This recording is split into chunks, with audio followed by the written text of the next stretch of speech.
Hello à tous et à toutes, j'espère que vous allez bien. On se retrouve aujourd'hui en fin de semaine pour une nouvelle vidéo. Tout d'abord, j'espère que vous allez bien, que vous vous portez bien. Et je vous souhaite encore une bonne année et je vous souhaite tout le meilleur. Surtout une excellente santé, qu'elle soit physique ou mentale, et les meilleures choses à venir. Vraiment, je vous le souhaite sincèrement.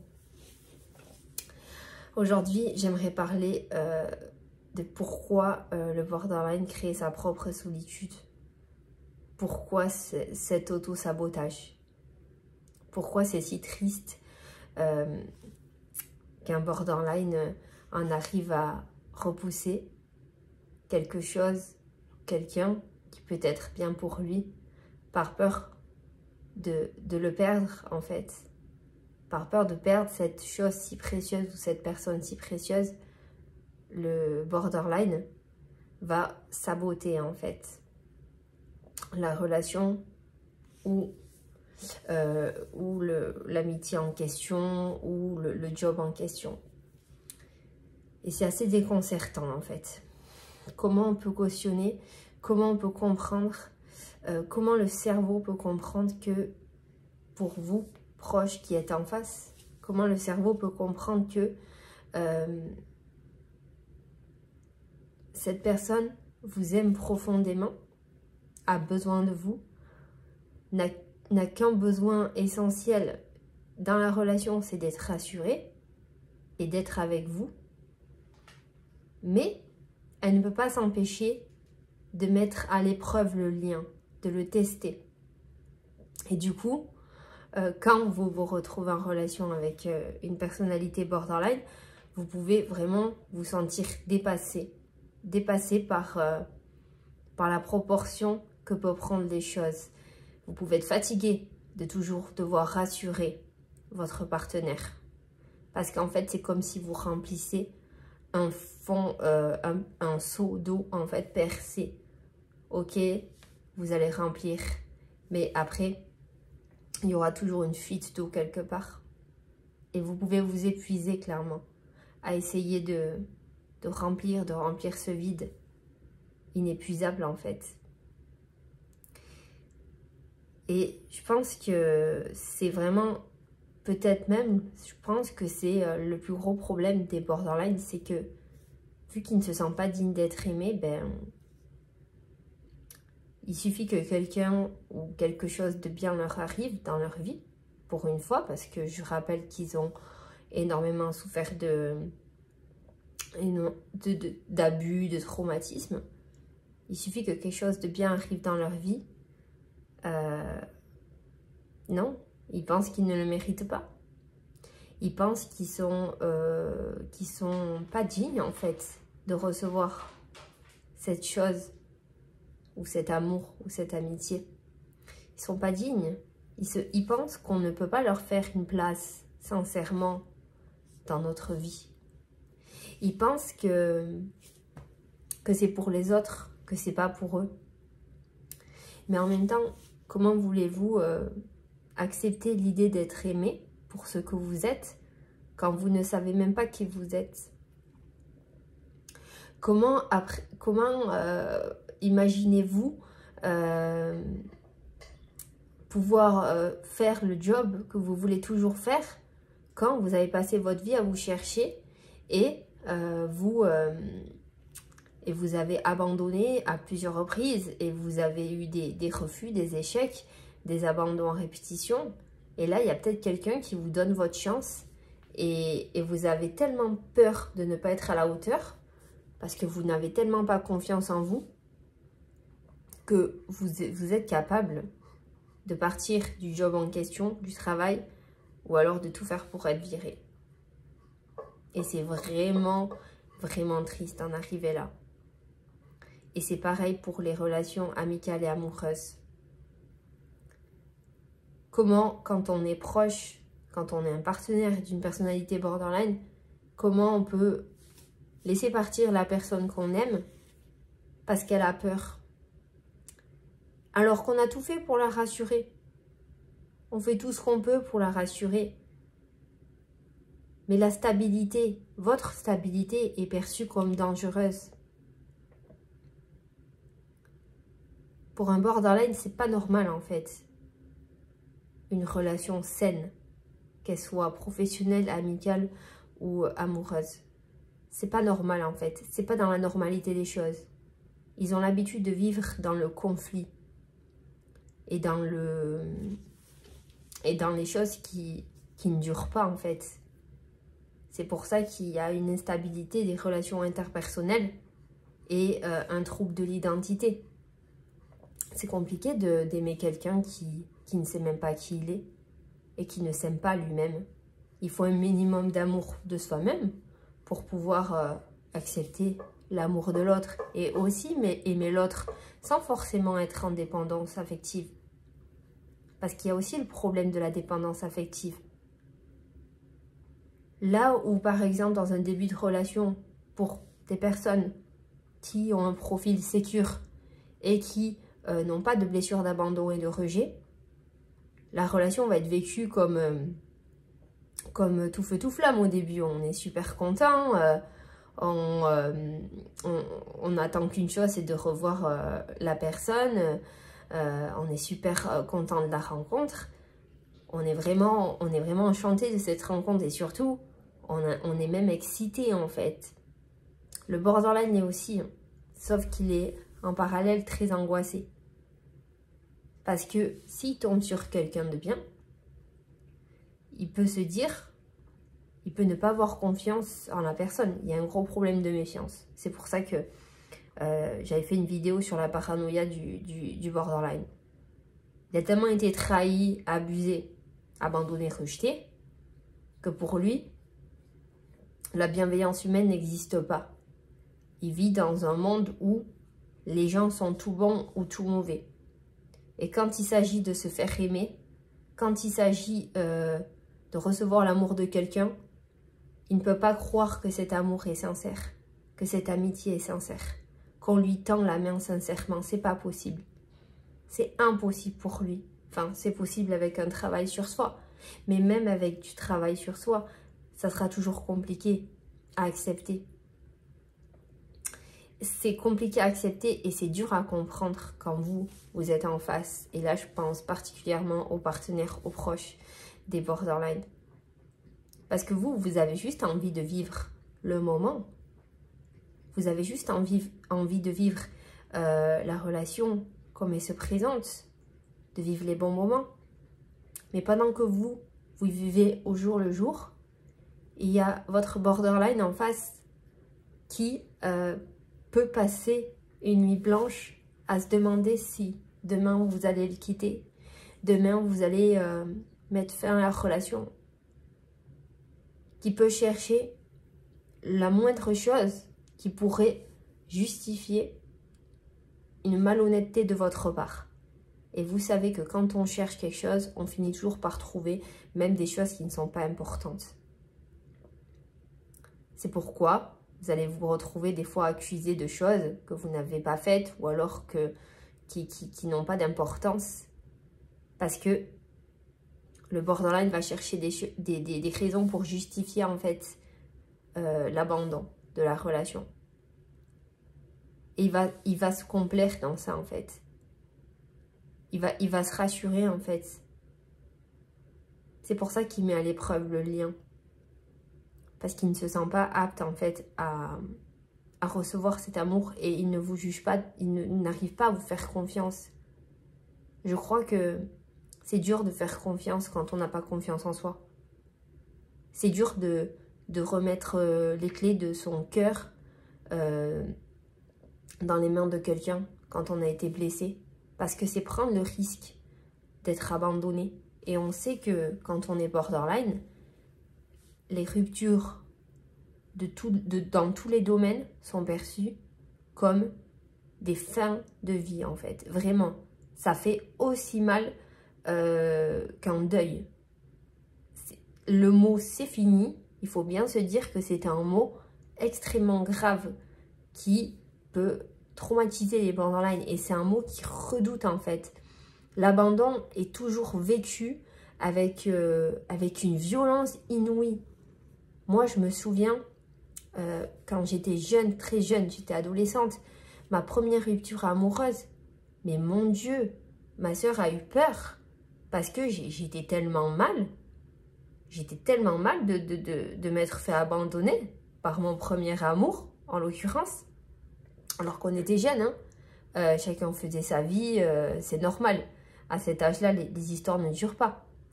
Mais moi, je vous assure que quand ce premier amour m'avait dit que c'était fini, mais j'ai fait une grosse dépression et mon âme s'est brisée. Et après, le mot c'est fini, même quand il y avait des personnes que j'aimais qui juste allaient au lit ou me quittaient parce qu'elles avaient des choses à faire, je ressentais cette douleur en fait bien moins forte qu'une rupture amoureuse. Mais pour vous dire en fait à quel point ça fait mal. Ça fait mal cette blessure d'abandon. Et c'est pour ça que on travaille en live tous les lundis à 18h30 pour justement essayer de penser cette blessure d'abandon qui nous fait tant souffrir quand on est borderline. Et ça peut nous rendre profondément injustes, profondément méchants. Alors que on est des bonnes personnes, on demande juste à être aimé. Et le pire, c'est qu'on est capable d'aimer d'une force incroyable. On peut détester, mais on peut vous aimer, mais tellement fort, on serait prêt à faire n'importe quoi pour les gens qu'on aime. Mais prendre ce risque-là de se faire abandonner, c'est trop pour le borderline. Et je sais que ça peut être paradoxal d'avoir absolument besoin de sécurité et de stabilité et à côté tout faire pour faire foirer la relation. Parce que clairement c'est ça. C'est le borderline qui va faire foirer la relation. Vous pouvez avoir toute la bienveillance du monde en face, il ne pourra pas s'empêcher de chercher la petite bête en fait en vous pour pouvoir créer des conflits et vous pousser vers la sortie. Soit il va vous quitter, il va vous quitter et vous allez souffrir parce que pour vous, vous ne comprenez pas pourquoi une relation si prometteuse se termine. Soit il va pas avoir le courage de vous quitter et il va vous pousser vers la sortie par des comportements qui peuvent être extrêmement manipulateurs. Je rappelle que pousser à bout quelqu'un, c'est toxique. Et il faut reconnaître sa part de toxicité. On peut faire du mal, on peut faire beaucoup de mal à quelqu'un en le poussant vers la sortie. En l'accusant de choses qui sont fausses, en remettant en question ses sentiments, en le jugeant de mauvaise personne. Parce que souvent, le borderline va vous juger de mauvaise personne. C'est pour ça qu'il va se complaire dans ça, dans la rupture. Il va se dire, quand la relation sera finie, il va se dire, ah ben voilà, j'avais raison. J'avais raison, je suis pas digne d'être aimée. Cette personne allait me laisser, allait me trahir. Et puis voilà, ça va dire aux proches, ça va se plaindre aux amis. Tu vois, je t'avais dit, hein, c'était pas quelqu'un de confiance. Hein. Hein, on peut compter sur personne. Hein. Vous voyez les généralités. Alors que il a créé lui-même cette situation. Quand il tombe sur des gens bien, attention. Parce que quand il tombe sur des personnes toxiques, là, c'est autre chose. Là, ça peut mener à des situations dramatiques. J'avais fait une vidéo sur pourquoi le borderline est une proie aux manipulateurs. Je vous invite vivement à la regarder. Parce qu'il n'y a pas que des gens bons, en fait, qui peuvent entrer dans la vie du borderline. Il y a aussi des personnes mal intentionnées qui vont profiter de leurs failles. Et justement, qui vont s'engouffrer là-dedans pour pouvoir avoir une emprise sur les borderline.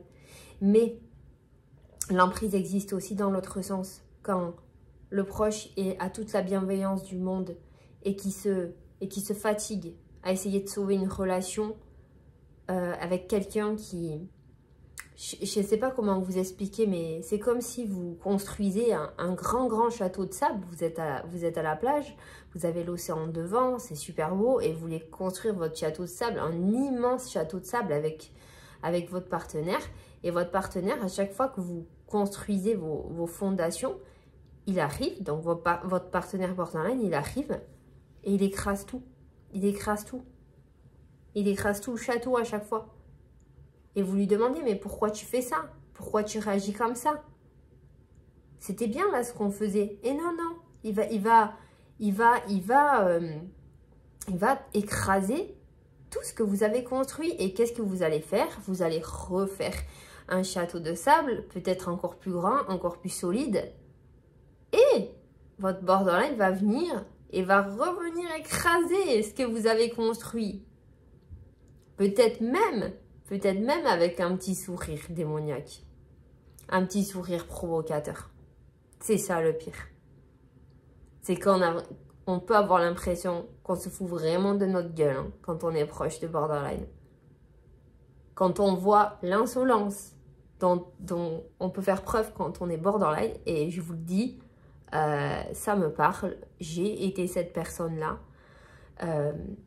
qui... Des fois, il y a des rires nerveux. Des fois, on sait qu'on est parti trop loin. On sait que là, c'est bon. On est parti beaucoup trop loin. Mais en fait, on se sent tellement mal au fond de soi que, foutu pour foutu, on va encore aller plus loin. Parce que de toute façon, on se dit que la personne en face, elle ne restera jamais. Alors autant la pourrir jusqu'au bout. Au lieu de s'arrêter, non, on continue dans notre lancée. Comme si c'était pas assez. Je suis sûre que beaucoup de personnes vont se reconnaître dans ce que je dis. je préfère en rire, vaut mieux en rire qu'en pleurer. Mais j'aimerais vous dire pour terminer cette vidéo, et on aura l'occasion d'en discuter en live. Je vous rappelle que les lives sont tous les lundis à 18h30. Et sachez que très prochainement, il y aura un deuxième live dans la semaine qui sera sûrement le vendredi soir à 18h30. Je ne sais pas encore quand je vais commencer à le mettre en place, mais ça va arriver très vite. Il y aura un live en début de semaine et un live week-end. Là où vous pourrez proposer des thèmes. Je vous laisserai, par exemple, le lundi, vous allez me proposer un thème que vous aimeriez aborder en commentaire. Vous vous mettez d'accord et on fera un live à thème en fait. Mais ça sera quand même un live ouvert. Bon bref, trêve de parenthèse, là, je reviens sur mon sujet. J'aimerais vraiment vous dire que le jour où vous allez accepter que vous pouvez être aimé dans votre entièreté, avec vos qualités et vos défauts, et que une personne bienveillante en face va vous prendre en entière en fait, et ne va pas forcément vous laisser tomber pour un oui ou pour un non. Je pense que c'est ce jour-là où vous accepterez de vivre des relations saines. Pourquoi vous ne mériterez pas cet amour, cette amitié, ce projet professionnel qui vous tient tant à cœur? Pourquoi les autres arriveraient à construire leur vie et pas vous? Pourquoi vous regardez votre vie passer en tant que spectateur? Vous enviez, vous jalousez peut-être les autres d'avoir réussi à avancer et vous vous sentez seul. Pourquoi vous ne vous donnez pas cette chance en fait? Pourquoi se dévaloriser à ce point? Ça vous apporte quoi à part souffrir encore plus? Et je sais que c'est extrêmement difficile ce que je vous demande. Je le sais parce que je suis passée par là. C'est une des blessures les plus difficiles, je crois, à gérer quand on est borderline. Et c'est une des raisons qui font que la plupart des relations se terminent. Parce que soit le borderline va pousser à bout la personne ou va la lâcher, soit le partenaire va partir. Et c'est normal en fait. À un moment donné, On n'est pas en relation pour souffrir. On n'est pas en relation pour être mis à l'épreuve à chaque fois. On n'est pas en relation pour rassurer l'autre en permanence. C'est pas possible ça. On peut le faire de temps en temps, mais il faut aussi se rassurer soi-même quand on est borderline. C'est pour ça qu'il faut aller vers l'amour de soi. Et l'amour de soi, ça passe par reprendre confiance en soi, par tous ces sujets que j'ai pu aborder en vidéo et que vous pourriez aussi expérimenter et développer de votre côté en thérapie. Comme je vous ai dit, moi, je suis une béquille sur laquelle vous pouvez vous appuyer. Mais j'aimerais vraiment que vous voyez la situation avec dérision, avec plus d'autodérision et que quand vous vous voyez saboter quelque chose qui vous est cher, regardez-vous, regardez bien et limite rigolez de vous-même et dites-vous mais enfin ça n'en vaut pas la peine. Pourquoi tu en arrives là en fait? Pourquoi? Ça sert à quoi de faire ça? Et si vraiment vous en êtes à vouloir tout abandonner, très bien. Vous avez besoin de dire des horreurs à votre partenaire? Sinon, vous vous sentez pas bien? Ok, très bien. Dans ce cas-là, enregistrez un message vocal et dites tout ce que vous avez à dire comme horreur, mais ne l'envoyez pas. Écrivez une lettre où vous allez décrire toute votre rancœur, toute votre inquiétude, mais ne lui donnez pas. Et vous allez voir que rien que le fait de dire, de parler ou de poser sur papier tout ce qui vous angoisse, ça sera déjà ça de sortie de vous. Et c'est pas parce que vous allez le dire à la personne, que vous allez dire toutes vos peurs, que vous allez bombarder cette personne de vos peurs, de vos insécurités, de vos angoisses, que vous allez vous retrouver soulagé. Non, pourquoi? Parce qu'après, la conscience revient, la culpabilité revient. Et vous regrettez amèrement ce que vous avez fait. Parce que des fois, il y a des gens qui ne pardonnent pas. Il y a des gens qui s'en vont parce qu'ils ont trop souffert. Et ça, c'est dur. C'est dur de se dire qu'on est responsable d'une rupture qu'on a soi-même provoquée. Mais c'est possible. C'est possible d'avoir une relation saine. C'est possible. Parce qu'il existe encore des gens bienveillants. Il n'y a pas que des gens mauvais. Et je sais qu'on vous a fait du mal dans votre vie. Et je sais que vous avez du mal à avoir la foi en l'âme humaine. Que limite, vous vous entendez peut-être mieux avec les animaux. Parce que les animaux ne nous trahiront jamais. Je sais que c'est dur de faire confiance. Mais est-ce qu'on ne peut pas essayer? Est-ce qu'on ne peut pas essayer ensemble d'avancer vers ça? Déjà, vous ne pensez pas que prendre conscience de ce mécanisme de défense qui est en réalité un mécanisme d'auto-sabotage est juste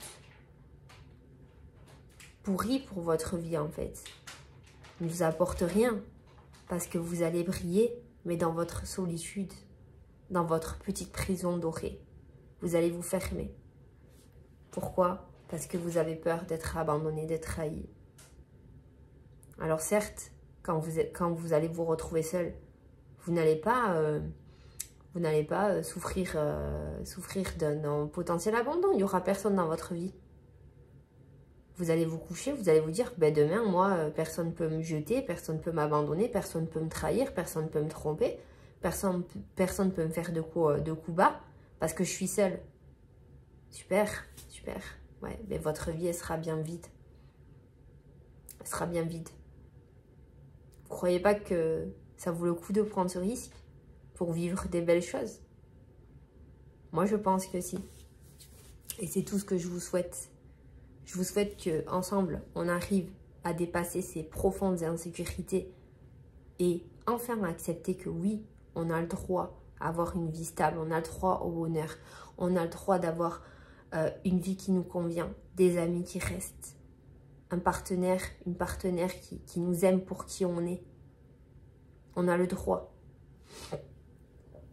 Donc voilà, c'était ma petite vidéo du week-end. J'avais vraiment envie de vous partager cette réflexion. Sachez qu'on se retrouve lundi en live à 18h30. N'hésitez pas à liker la vidéo. N'hésitez pas aussi à soutenir la chaîne si vous pouvez. Vous pouvez faire des dons pour la chaîne, pour soutenir la chaîne, sachant que là je vais augmenter le rythme des lives. Vous donnez ce que vous pouvez. Mais sachez que pour moi, le plus beau des cadeaux, c'est avant tout vous voir heureux et vous voir évoluer et vous voir sortir de ce putain de trou, quoi. Vraiment. Je vous dis à lundi, je vous fais des gros bisous et bon week-end.